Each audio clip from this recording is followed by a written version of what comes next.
Alright, part 3, final part, which I haven't taken for this month, what I've been playing, and anything else. Or what I've been playing that's not Mass Effect, anything else that I completely forgot to talk about. So, Walking Dead, that game, amazing, incredible. If you've not played that game, go out now, play the demo, or buy it, because it is so worth it. Just, it is so good. Like, I would say to me, it is basically just showing a paradigm shift as far as, like, when this console generation started, my three favorite genres were, like, fighting games, racing games, and RPGs.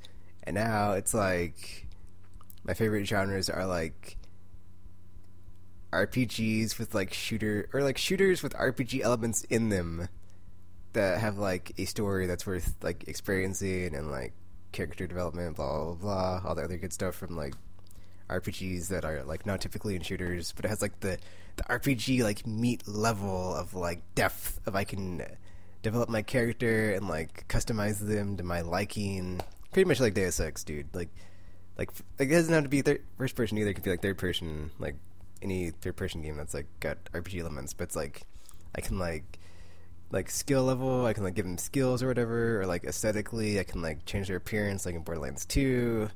When it like pops out in the third person, you're like all customizing your character. And then like I guess I'll still say like RPGs are on the list since, you know, RPGs are like just I love this. For like third, I would say like this new like it's kind of like the new action adventure or more like the new version of the adventure games from like the PC old school days, but like console-ified or word I can't think of.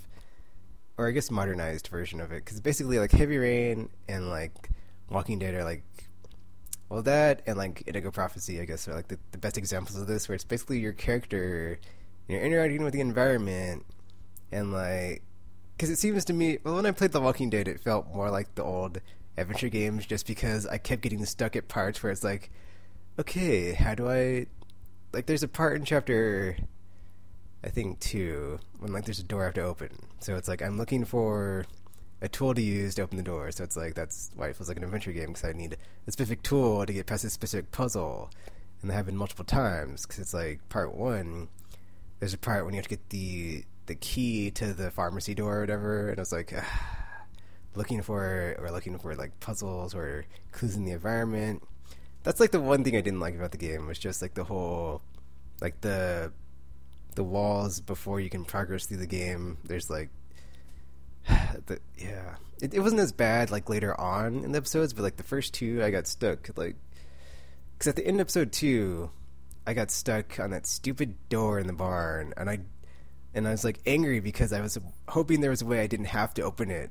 I'm wondering if there's a way in the dialogue if I can just say stuff to people where it's like, let's not mess with the door, let's not open this door, and it'll just bypass that. But I was playing like all day one day, and I was just stuck on that part, and I was like, you know what, at this game I don't feel like playing anymore because I could not. And then like I just ended up like going to GameFAQs to like look up how to get past the door I was stuck on. And if this is an aimless podcast, everybody would be making fun of me right now. Oh, ha ha ha, Tekken got stuck on a door again, whatever. So yeah, I got stuck on a door yet again because I couldn't find this stupid thing to open it. Or I think what happened was I found the thing to open it, but I needed to make a distraction before I could open it, and I didn't know how to make a distraction. So it's like, oh, well, double stuck, because I can't find out how to make a distraction to open the door, so I'm stuck not being able to progress. But that aside, this game, wow, just before I start, I gotta say, I love Heavy Rain, and just either one of my most favorite games is console generation, and like The Walking Dead is basically it like up to par and like surpasses it on some levels. Just man, like emotionally at the end I was choked up. Like I was about to cry when stuff was going down at the end, and I'm like, oh my god, I can't believe this happening. Like it's just man, just and like when stuff happens, it's like, oh man, because you have to make a decision. And like there's multiple parts where it's like you cannot save both people. You have to choose, who are you going to save. It's like this person's going to die, this person's going to live, and you have 5 seconds to choose or something. Where it's like, I don't know if you have time to choose in those ones. If it's like, because oh man, it does such a good job too of like the whole Alpha Protocol like new style or not. I don't want to say new style, but like the alternate Mass Effect dialogue where it's like you have your choices, but we're gonna put a gun to your head and you have 5 seconds to choose before we pull the trigger for you. It's like, wow, just man, it's like that's such a good mechanic too, because at least in this like this regard, because there's parts where it's like stuff's going down, it's like you don't have any time to think. It's like I was just pushing buttons to like say something, so I didn't want to like sit there in silence or like not have a response, and I ended up like choosing something that I was like, crap, I didn't choose that, or oh no. So good. And then like it's crazy because NPCs will do stuff while you are doing something that is like counter to what you are doing. It's like, dude, what are you doing? Or like, dude, what? No, just it's like the organic way it creates conflict between you and the characters you're with in the like in that game, like in that experience in the moment. It's like, holy crap.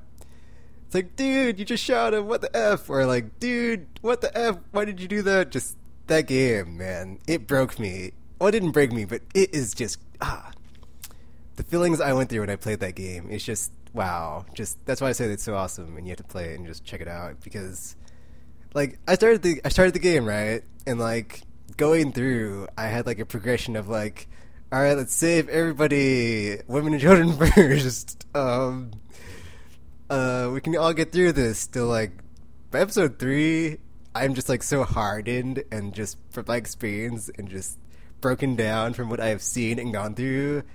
I'm like, you know what? If you're not Clementine, F you.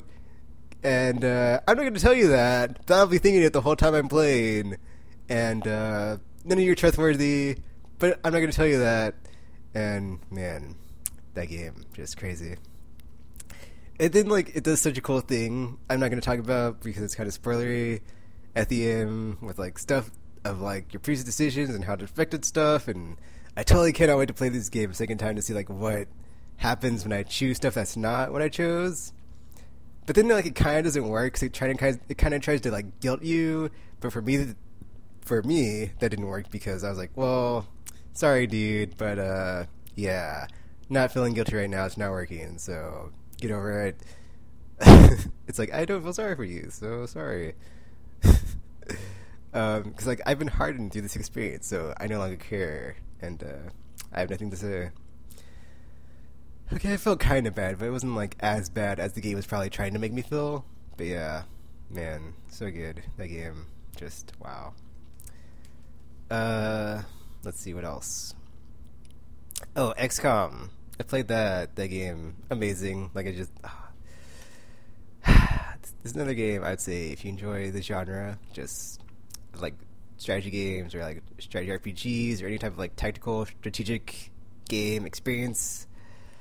So good. Like, man, okay, gameplay wise, as far as like when you're in battle and like going from cover to cover in or like just oh man, see that this game, like why it works so well for me is because like it is like the combination of like 2 of my favorite games of all time. It's like Final Fantasy Tactics meets Rainbow Six, turn-based tactical cover-based strategy game. It's like, what? How does that work? But it totally works, and it's like the abilities you get, and like the weapons, and like the customizable armor, and like the customizable faces and names. So I totally like ran through the game and like made like characters based on like the characters from Public Security Section 9 and Ghost in the Shell. So I had like Major Kusanagi, Bato, Togusa, Saito, Boma. Saito died, by the way. I was like sad he died. And then like I made a Commander Shepard. I made a sniper from Metal Gear Solid 1 as my female sniper, because like she turned in it's like random when the characters like get their class, so you don't know what they're gonna be. So it's like she turned up being a sniper. I was like, oh well, who's a female sniper from a game? Oh, Sniper Wolf. That's pretty cool. Like every time I'd get a character, I'd be like, okay, who what video game character can I name this person as? Because like they all get like a nickname, and you can like, give them a nickname, and then you get like a first and last name. So it's like I also got like Sheva character because I was like, okay, this is a African American female character. Don't know too many of those in a video game. Oh, Sheva, Resident Evil 5, go. So yeah, that's pretty fun. Just like randomly making characters, and then like whenever like one would die, I'd be like, no. Especially if they're like high ranked. If they were high ranked, I would just like reload my save. But because I wasn't playing on Iron Man mode, which I totally started after my first playthrough on classic difficulty, by the way, and it's just been a conveyor belt of death and failure, and I have not gotten anything done. And man, that was like I put that project on hold because I was like that. I didn't make very much progress at all that day. I was like, wow, my base is like nothing is built, and we have like no research. All my soldiers are like level 1 because they all got killed, and yeah. So yeah, but like gameplay, like I was saying, it's like Final Fantasy Tactics meets Rainbow Six because it's like squad based, turn based strategy. And, like, the gameplay is so good, and, like, the abilities, cause you get to level up your characters and, like, get the abilities as they rank up in rank. So they go from being, like, super crappy nobodies to, like, super awesome, like, totally, well, not overpowered, because the game is, like, so balanced. There's, like, no brokenness. At least not on my side. The enemy is on the other hand, man, it seems like they get the drop on you, but whatever. Or you can never get the drop on them. That's annoying. You can never really get the drop on the enemies because they always get like a bonus turn when they're spotted. It's like, oh, spotted the enemy, and they run to cover, or they. It's kind of annoying. Whatever. But yeah, there's like the whole gameplay layer, but then like outside the gameplay, you have base building and, I guess like alliance whole or how'd you. I don't know. It's hard to describe. Basically, XCOM is like a group of 8 countries. It's over 8 countries, and like if 8 countries leave XCOM, the game like that's the fail state, and the game ends.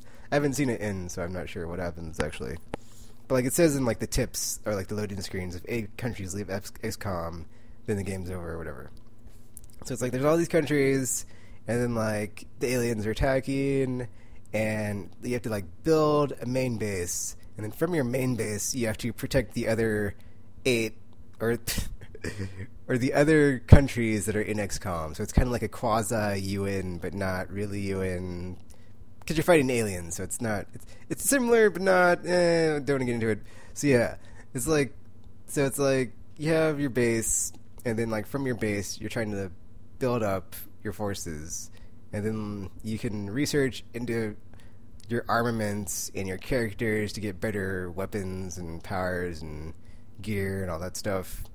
And then you also have like research to like get more proficient soldiers and stuff. So there's that. There's a lot more to it, but it'd take me a lot longer, and I don't really like want to get too into it.